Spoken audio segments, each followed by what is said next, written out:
সাম্প্রতিক সময়ের Israel Hezbollah যুদ্ধের মাধ্যমে পুনরায় আলোচনার কেন্দ্রবিন্দুতে এসে পৌঁছেছে হিজবুল্লাহ নামক সংগঠনটি।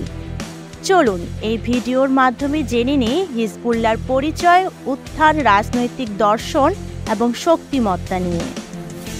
হিজবুল্লাহ হল লেবাননের একটি শিয়া মুসলিম রাজনৈতিক ও সামরিক সংগঠন। এর অর্থ আল্লাহর দল। 1982 সালে ইসরায়েলের লেবানন আক্রমণের প্রতিক্রিয়ায় ইরান সমর্থিত এই সংগঠনের জন্ম হয়। হিজবুল্লাহ শুরুতে একটি প্রতিরোধ আন্দোলন হিসেবে গড়ে উঠেছিল, কিন্তু সময়ের সাথে সাথে এটি একটি শক্তিশালী রাজনৈতিক ও সামরিক সংগঠনে রূপান্তরিত হয়েছে।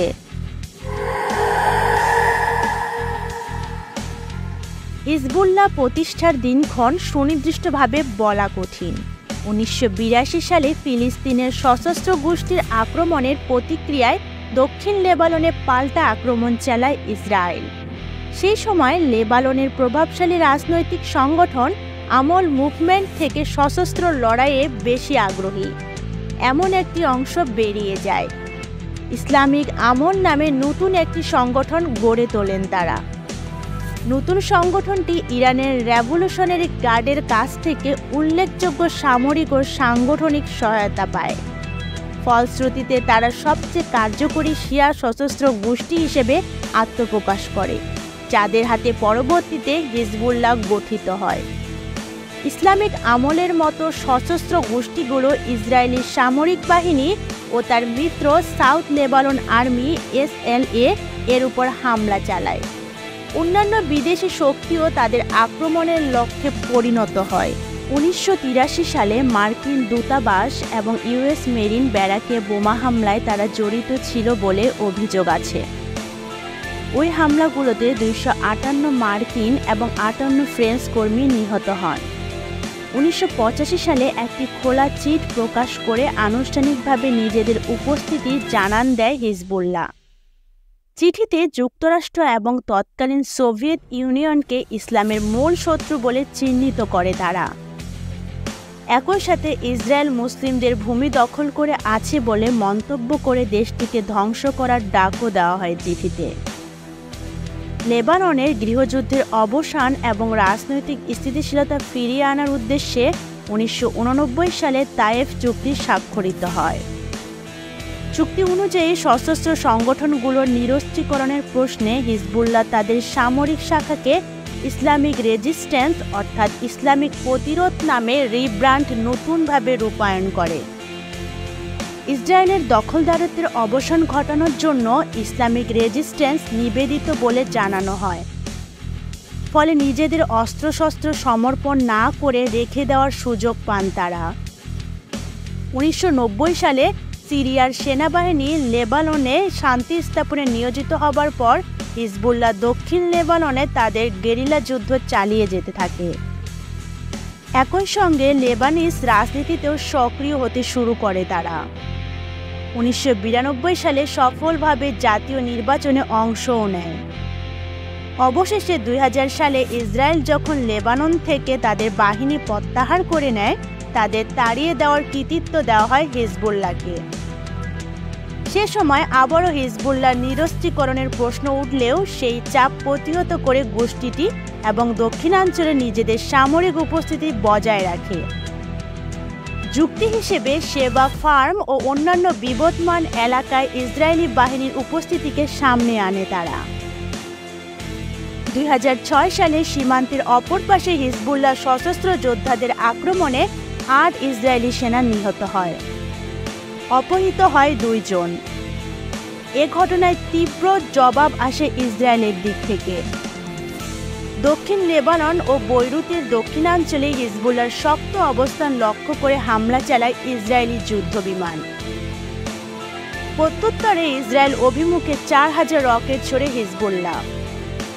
34 দিন ধরে চলা ওই সংঘাত অন্তত 1125 জন লেবানিজ মারা যান, যাদের অধিকাংশই বেসামরিক নাগরিক। অন্যদিকে ইসরায়েলে 119 সেনা এবং 45 বেসামরিক ব্যক্তি নিহত হন। রক্তক্ষয়ী যুদ্ধের পরও হিজবুল্লাহ টিকে যায় এবং পরবর্তীতে আরও শক্তিশালী হয়ে আবির্ভূত হয়।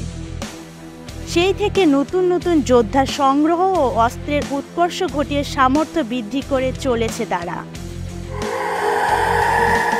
2008 সালে লেবাননের পশ্চিমা সমর্থিত সরকার হিজবুল্লাহর নিজস্ব টেলিযোগাযোগ ব্যবস্থা বন্ধ করে দেওয়ার উদ্যোগ নেয়।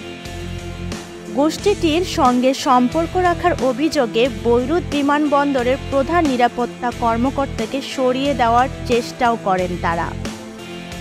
এর প্রতিক্রিয়ায় রাজধানীর অনেক অংশের দখলে নেয় হিজবুল্লাহ। লড়াই করতে থাকে সুন্নি গোষ্ঠীগুলোর বিরুদ্ধে।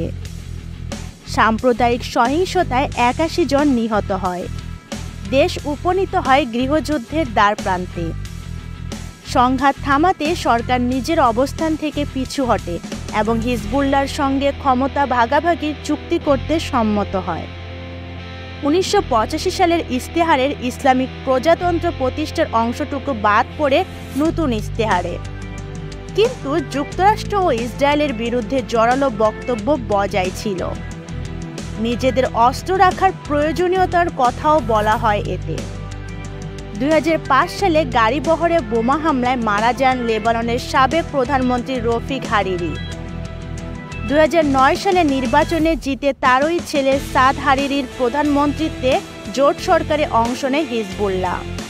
কিন্তু রফিক হারিরির উপর হামলার ঘটনায় তাদের 4 সদস্যকে অভিযুক্ত করা হলে 2011 সালে হিজবুল্লাহ ও তার মিত্রদের চাপের মুখে সাদ হারিরির সরকার ভেঙে যায়। হারিরি ছিলেন সৌদি আরব সমর্থিত একজন সুন্নি প্রধানমন্ত্রী।